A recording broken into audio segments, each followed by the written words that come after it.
here in the USF Golf Center with Steve Bradley, the men's head golf coach, and getting ready for the spring season in a few weeks. And if there's any team that can't wait for the season, I would say to start, but to resume because the fall was so good, right. It's you, Coach. Tell people it's a little bit different with golf Right. and where you guys are going to be leaving off or picking up where you left off, hopefully. Yeah, even though we're considered a spring sport, we do compete all year. The tournaments we play in September and October are just as important as the ones that we play in March and April. So, excuse me, it's a continuation all year. So we are excited to get going again. Certainly finished the fall on a positive, winning our last two events. Played really solid up in Northwestern's event in Chicago, our second event of the fall. So got a lot of momentum, not only from a team chemistry and dynamic point of view, but the guys have played a little bit in the off season individually. Had some positive results for that. So we're excited to get going again. We'll get into the quote-unquote off-season because you're right, it's in the middle of the season. But you said Northwestern, that was an event where you guys shot 15 under in the middle round, and you carry that over to the next week, you win an event, and then you just blow it up 38 under in your final event. So what really clicked for the men's golf team? Well, I think that, to be honest with you, comfort. We've got several starters that this is their first year at USF, so just whether it's football or basketball or any sport, coach dynamic personalities, how we coach, how we run practices, how we coach during tournaments, the messages they're used to receiving, whatever it may be. So it takes a little bit of a feeling out process. So especially with Cooper and Brock being new to us this past year or this season, and Jake's been with us for a year now, but it's still, they're still getting to know that, not everyone's like Sam's been here for 4.5 years, and, the COVID fifth year guy. But so, yeah, we just, I think, kind of found our groove a little bit and how we can relate to these guys. And certainly you mentioned some of the scores. A lot of those are on the back half of a 36-hole day. So right. You start a tournament, maybe a little nerves, maybe a little unfamiliar with the golf course to an extent. And as you kind of get in the flow of everything, you just play golf. And certainly our scores are indicative of the guys getting more comfortable. All three of those really low-scoring events, the middle round, which is the second round of a 36-hole day, was your best score. You mentioned Cooper coming in from UNF. He's a local kid. Jake, of course, was here last year, transferred from Western Carolina, and also Brock from Kennesaw State.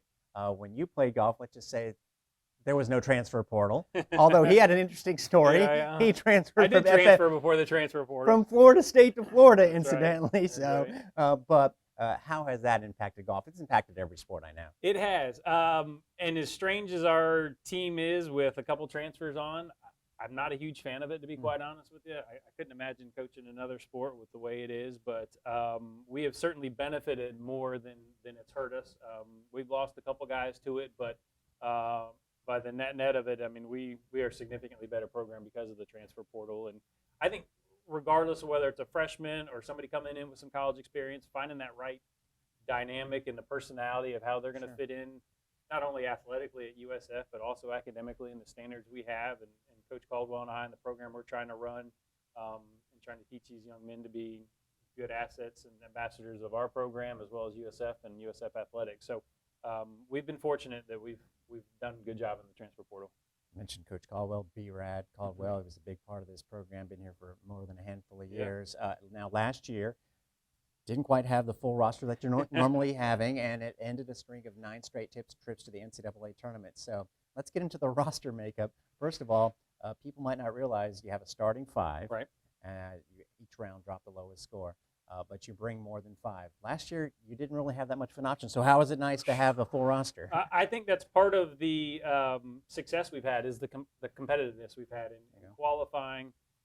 We've got 10 guys on the squad. 8 have played. We played 4 tournaments in the fall. We played 4 different starting lineups. So the guys know that they have to bring it around town during qualifying, whether that's playing 5 rounds of qualifying and in the low 3 rounds, or the low 3 guys get a spot automatically and 2 coaches picks, or playing for 4 and 1 coach's pick. But really kind of depends on the time of the year and how we do things. But you're right. Us having a bigger roster, and not only us having a bigger roster, but the guys are better. I think what we went through last year, as unfortunate as it was, has made us better this year because of it.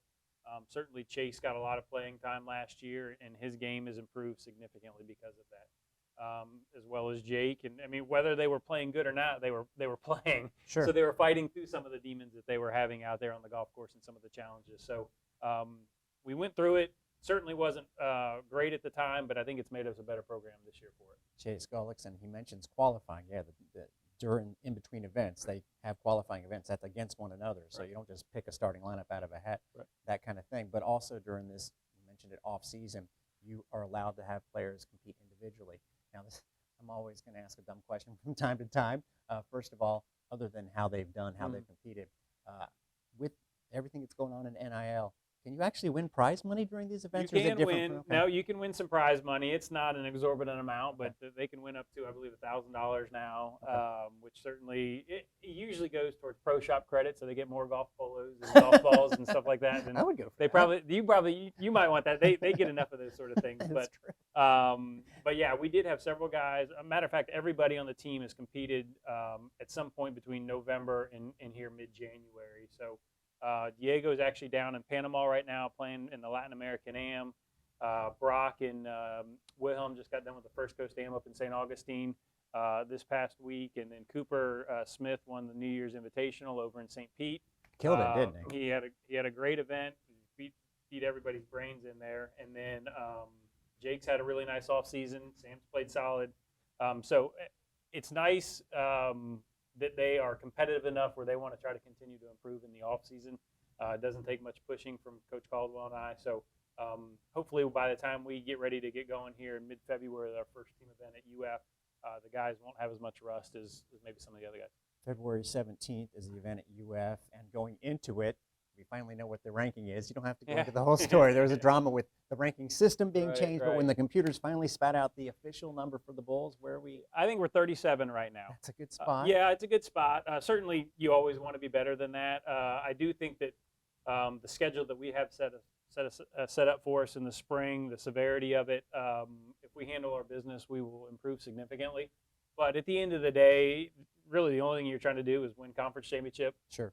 Qualify for the NCAA postseason. You can do that by winning the conference or claiming an at-large bid, and so those are really the goals ahead of us. I mean, whether you're ranked 58th in the country or 8th in the country, you're still trying to win conference. You're still trying to qualify for NCAA regionals and then ultimately advance to the NCAA championship. So the rankings we don't pay much attention to, but there was a lot of turmoil with it and uncertainty with it, and I think everyone wants to know kind of where they're ranked, but at the end of the day, it doesn't change how we show up each and every day and try to improve. And then people might not realize, well, there's a lot of grinds as far as winning national championships. There's no easy way to win it.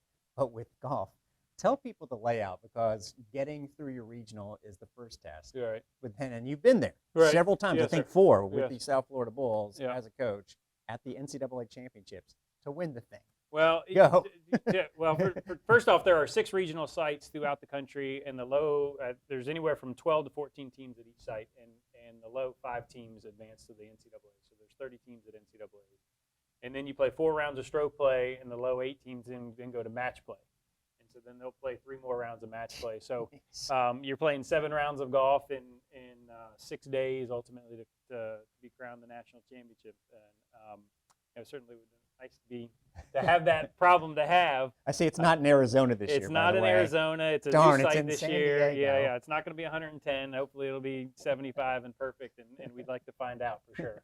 Well, the Bulls hope to be there, but before there are plenty of events in the spring. And golf is, again, we talked about the unique situation where the fall and the spring count equally. Another unique situation for golf, unfortunately, is most sports, you have crowds. Even for road games, you have crowds.